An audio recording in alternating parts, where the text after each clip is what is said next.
Amazon, of course, wants to encourage people to rebuy product over and over and over again, right? So it's in their interest to make it technologically easy to do so.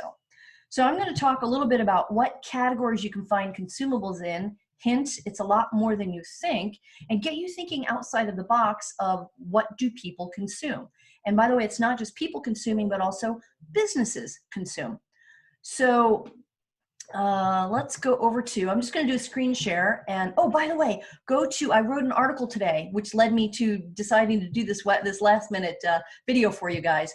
Go to dealdivawholesale.com, and I just wrote an entire article with a bunch of ideas on why I love selling consumables on Amazon. So it's dealdivawholesale.com, and I'll also drop the replay of this video on that page with the article so that you have both resources.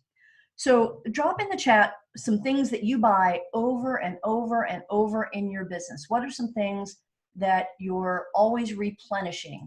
And not just in your business, but personal as well. So be interactive and put in the chat, what are some of the things that you buy? So the obvious ones are toilet paper and toothpaste, etc., right? Can you guys hear me? I don't see anything in the chat. I want to make sure you can hear me. Coffee, huh? Duh, right? So I just discovered this new coffee, and it's got like chia seed. It's based on like acai berries and chia seeds and all sorts of funky cool stuff in it. And I was at a conference, and the owner of the company was there, and he said, by the way, guys, go to Amazon and buy my coffee. And within seconds, I had bought 2 things of his coffee pods. It was that easy. Polybags, that's right. Polybag stickers as Amazon sellers. How about an office worker, somebody who works in an office, everything from cleaning supplies to office supplies to envelopes, right? And how about personally, hair care? Actually, I did a little bit of research on the hair care market. I'm going to share with you guys as an example that I was flabbergasted, absolutely shocked at the size of the hair care market. Filters, think about it. How many of you have a vacuum cleaner? Everybody should be raising their hand here. How many have a vacuum cleaner? Anything at all that has a filter. The fans in your bathroom has a filter. Your cars have filters. Your vacuum cleaners. Your what else has a filter? Your washing machine, your refrigerator, right? These filters are supposed to be changed on a regular basis, and sometimes we do, sometimes we don't, but they're supposed to be changed. Filters, if you just go on Amazon in all categories and type in filter, oh, you know what I found? I found fish filter. I was using filter as an experiment to go search for stuff. So how about a filter, not a fish filter, sorry, a fish tank filter, right? So so filters for animal products. So what I would do is start with an idea of filter, something that needs to be changed, but then I would search in a bunch of different categories on Amazon. How would filter be applicable in a product for the baby market, for example, or the pet market, or the home market, appliance market, right? So I just start digging down with one word like filter, and I go to Amazon and I just start searching for filter. I'm going to go over here to Amazon and show you what I found. Can you guys all see my Amazon screen? Please type yes. I need you to let me know that you can see it. Type yes in the chat for me, please, so I know that you can see it. All right, there we go. Okay, so I typed filter, but I put it under pet supplies. So what you'll do is go to Amazon and choose a word like filter or hair, for example, and then just start. You guys all know that this drop-down box here lets you choose the different categories on Amazon, right? So I searched for filter, and there's some things that are miscategorized, like these giant filters. But look at this, aquarium filter accessories. Here's a pump for $69. That's used if you have, I guess, a very large aquarium, you know, a ginormous, big giant with a lot of bigger fish, right? You need bigger pumps and filters. Now you kept scrolling down, and there's coffee pot filters, which is odd, right? But I thought this was interesting. I didn't know replacement filter cartridges for these little itty bitty fishies. I like the price point, $25. Amazon's on the listing, but this right now we're just looking for ideas. We're not applying the wholesale formula criteria to these listings. We're just trying to get some inspiration for products that people would buy over and over and over and over again from us, right? So replacement filter cartridges for aquariums. And then I would just start digging around. What other filters do people need in the pet market? That, look at this, 1625 rank top fin element filter cartridges. And I would just start building a spreadsheet of ideas to dig deeper on. So let's stay on the vein of replenishables and go over to what I did was I searched for in Google. I Googled hair care market size. I love this site, Statista.com. If you ever want to find out whether or not a market is up and coming or if it's tapering off, what the market size is, to get an idea of how big a market is, go to Statista. It's free. And I typed in hair care, and here's what I found. Now, maybe you guys have a calculator that will handle this many zeros. Mine maxed out. The revenue, you can see the annual revenue is growing and predicted to keep growing up to 23, right? 2023. But the revenues of this market in 2020 is anticipated to be, now the M means million. You ready? 13,011.4 million, which I think is $13 billion in revenue. Does that make sense? Somebody who's better at math than I am, please tell me how many billions or millions of dollars this is, or trillions of dollars. The hair care market value is is expected to be in 2020. So go ahead and put that in the chat if you can figure out what that 13,011.4 million translates into billions or trillions, and put that in the chat. So what I did was, now let's break this down. There are different kinds of hair care, right? So how about, yes, shampoo. Now girls especially, right? We love doing fun stuff to our hair, so we can color our hair, we can crimp our hair, we can condition our hair, there's masks you can put on your hair. But what else? Let's move past that. Let's say you have hair in a place where you don't want it to be. So that would be a hair removal product, right? And that hair keeps growing back. So you probably need to buy that hair removal product over and over and over, right? And how about balding? How about if you're balding? How about if you're missing hair in places where you want it to be? So that's another type of hair product that probably has to be applied multiple times. Am I making sense here, guys? Go ahead and put hair in the chat if I'm making sense. If you want me to reiterate something or give you more examples, put hair if you think you understand what we're talking about. Awesome. Hey, Simone says the men's market is huge now too, in all beauty. What do they call that? Manscaping, right? So men are really, and by the way, hair on your head is not the only kind of hair on your body, right? So women are probably pretty familiar with laser hair removal and all that fun stuff that we do to our bodies, right? And coloring. I actually color, check this out. So I color my hair. I'm just going to say it out for the world to hear. I color my hair. I am a dirty blonde. I used to be like this really, really, really light blonde when I was a baby, but now it comes in dirty blonde, not very attractive. So I do this little kind of strawberry blonde. But my eyebrows are totally blonde, like white blonde when they come in. So I actually have to color my eyebrows. There is product out there for simply, and the funny thing is, it's the same as the hair color product, but they market it as eyebrow color product. So it's the same chemicals, the same product, but they market it a little bit differently, specifically for eyebrows. Same thing with the hair on my arm. You can't see it because it's practically translucent because I glow in the dark. My hair glows in the dark, right? So what about people who just wanted to color different parts of hair on their body other than their head? Let's see, big hairy deal for sure, fun. Okay, let's talk about other types of hair. How about, here's where I do my mashups. If any of you follow me, you know I like to mash up different fanatical, like passionate markets. So what's another passionate market? Baby, pet. And within pet, how about horses? Now, what kind of special needs would a horse have with hair? Horses have mane, tail, muzzle hair, maybe hair that ingrows on their feet. I don't know. They have the body hair that needs to be shampooed and cleaned, right? So what are some of the types of products that a horse owner would require over and over, to buy over and over to take care of their horse? Make sense? The same thing with dogs and cats. What kinds of products would people, let's put hair, mash up hair and cat. I have 3 cats, and one of them she just is long hair and she cleans herself. And what do you think she gets, guys? Put it in the chat. What does my cat get when she cleans herself and she's long hair and all that stuff gets into her digestive tract? Someone put it shout it out in the chat. Fur balls, right? So I am always buying a specific fur ball medicine every month over and over. So pick a market that's growing or at least sustains that's it's sustainable over time based on information you find on Statista, and then just go over to Amazon and start digging around in different categories. So what if I'm in pet supplies now. What if I just typed in hair?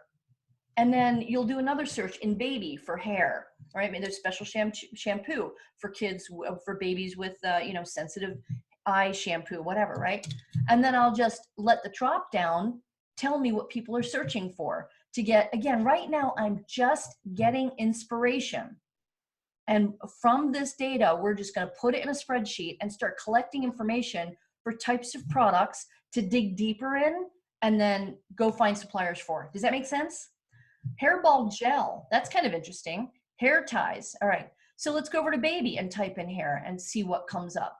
And again, I would just take hair and multiply the searches across different niche markets. So let's go to health, household, and baby care and type in hair. Hello, Dan. How are you? Let me unmute you here. You are muted. How are you?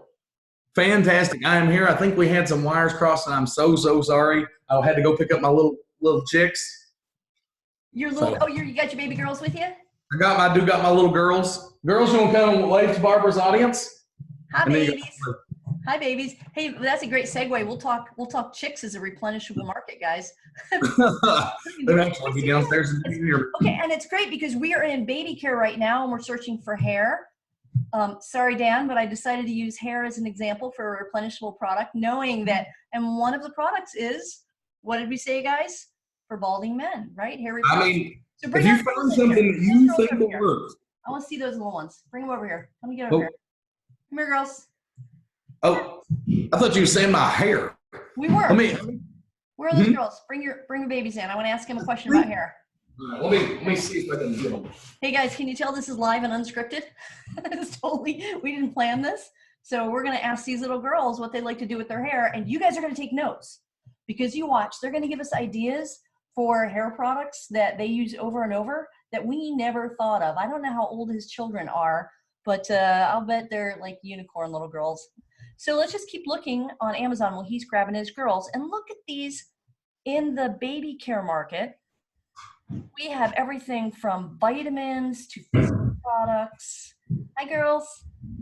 Here they are. Come on over. Can you see me? Hi, girls. That's my first. This is McKenna. Well, and that's McKenna and Marissa. Marissa. Hi, McKenna and Marissa. Hey, McKenna and Marissa, can I ask you a question? Mm-hmm. Do you like to play with your hair? Do you like to do fun stuff like braid it? I'm always messing with my hair, like, You like to play with your hair like this? Like with ponytail? No, I just like playing with, like, twirling it around, and me too. And sometimes, like, in class when you're listening, you want to do something with your hands, and I do like braiding, but it looks awful. But it looks cool, right? Awesome. Well, thank you for sharing. Do you ever put ribbons in your hair when you're braiding it? No ribbons. Loves a good now. She loves a good bow. Yeah. A good bubble? Right there, she actually has a bow bigger than her head. No way. That is so cool. And do you have different colored bows? Oh, yeah. Yeah, she has a lot. One for every occasion, right? Every occasion and every outfit. Well, ladies, you just helped me teach my class. Thank you so much. You gave me information that I can help teach your dad and I are going to teach a class about hair products. And they had to get you guys because I didn't have any hair. It's true. All right, well, let's dig into hair bows, right? So McKenna tells us that that they have different colored of hair bows, right? Thank you, ladies. Thanks, Dan, for you can tell this is totally unscripted. So let's go back to Amazon. And what we're talking about, Dan, is, let me come over here to Amazon. Need my glasses, boom. So we're doing mashups of products that are replenishable, which means you can buy, people buy them over and over, like filters, for example. And then we're doing a mashup with different categories. So hair products are replenishable. They are consumable. We need them. And we talked about how it's hair removal, hair coloring, hair bald, like there's hair stuff for everything, removing hair from moles, right? And then we mash it up with another passionate market like pet. So we were just talking about hair products for horses, for example. So all we're doing now is in this webinar, we're just getting some inspiration for replenishable products, consumable products in different passionate markets, and then just build a list. Okay, I want you guys to practice this after you get off this webinar. Build a list of products that could potentially meet your sourcing criteria that people will need to buy over and over and over. And the reason I like, again, consumables is because it levels out the rest of my inventory with the big, the spikes and the dips and different sellers coming on. But when somebody's buying something over and over, and Amazon said, I can just tell Alexa to reorder the pet food, and it knows. And it goes back to the exact listing, and I'm pretty sure the same seller account, and it orders me up Gizmo's favorite pet food, right? Again. And with all these new devices and ways to order, I'm pretty sure, read my article in Deal Diva Wholesale, I'll bet you $100 if this happens, someone reach out to me, that we will be able to use a thumbprint on that new Amazon device that is a video device, a thumbprint to order in the next 18 months. Nobody's going to remember this, right? That I said this. Yay. It's on video. So I'm being held, my feet were to the higher. But I bet you we'll be able to, at some point, like retinal scan, wink, and we've ordered something. I mean, that's a little bit far-fetched. So that's one of the reasons, a lot of the reasons why I love selling consumables on Amazon. And then we also talked about where to find data on that. Let me come over here to Statista to take a look at the hair care market growth, right? So you could type in pet care market at this drop down and get even more ideas. Look at the cosmetics market, face, lips, eyes, all of these things here. If you're a girl, all right, and even a guy with manscaping, we are always getting, once we find something for our face that we love, or our hands that we love, or oral care that we love, we will reorder it over and over and over. Shaving, fragrances, skincare, sun protection, personal growth, shower and bath, okay? So I use Statista to get inspiration for other types of products that are consumable. Make sense? Oh, yeah. Okay. Dan, I've been talking for a little bit. Do you want to jump in here? Tell us what you think about the replenishable market. No, I mean, honestly, it is the best place to build a business with a real foundation. I mean, that was the principle that really got us into wholesale. Like I talked a little bit about how we got started on the last one, but I mean, that was the endearing principle that really made us want to latch on. And it's because once you find a product and establish yourself with an account, you're able to consistently sell that product over and over and over. And it's so much more efficient, particularly when you think about it in terms of like other models. Like, let's say retail arbitrage. Whenever I sell an item, I want to preface with, I think retail arbitrage is a great way to make money, and I think it's, it still works and stuff.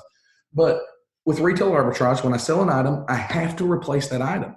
Now, I can't just go back to Walmart and guarantee you to find that item on clearance again, or to Walgreens and get it for the same price I got it last time.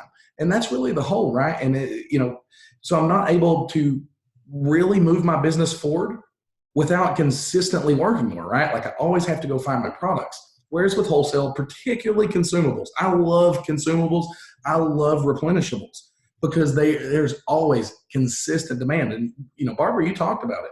Like once you start liking something, you just continue to use it. Like an example is I like Marvis toothpaste. I like Marvis toothpaste. This is the toothpaste I use. So, I don't go buy the stuff at Walmart or whatever. I order it from Amazon, and I order it literally by telling Alexa, I want more toothpaste. Yeah, don't you do it? Don't you do it? But no, seriously, and So again, by the end of this, like 2 days from the end of this webinar, I'll have like a bunch of Amazon boxes in front of my house that I didn't order. You have like pet hair stuff, food stuff, dog food, toothpaste now. Like it's going to be crazy. But realistically, think about it from my perspective with my toothpaste. Like I'm going to.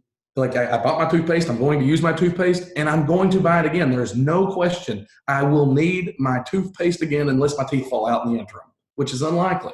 And that's the same thing with other hair care, with hair care products as an example. Like if, with people like Barbara that have nice hair, I don't have that, but whenever you start washing your hair, you want I told them it's not real. whenever you find that product that gives you volume or whatever it is that makes you look good and feel good, then you're going to consistently reorder it. And that is the value of consumables, is you will always have somebody that wants to buy your product again. Yep. And once I find something that makes my hair feel a certain way, I will never buy anything else. Same thing with my cats. If I find a food that Megan, my little elderly cat, that I would like do anything for the last years of her life, because she's only going to be here a little while longer, so let her have it. She finds something she loves, I will pay anything for it, and I will order it over and over if it makes her happy. How many people? We could do a quick Google search, but guess how many people love their pets on this planet? A lot, right? With a lot of zeros. And we'll do anything.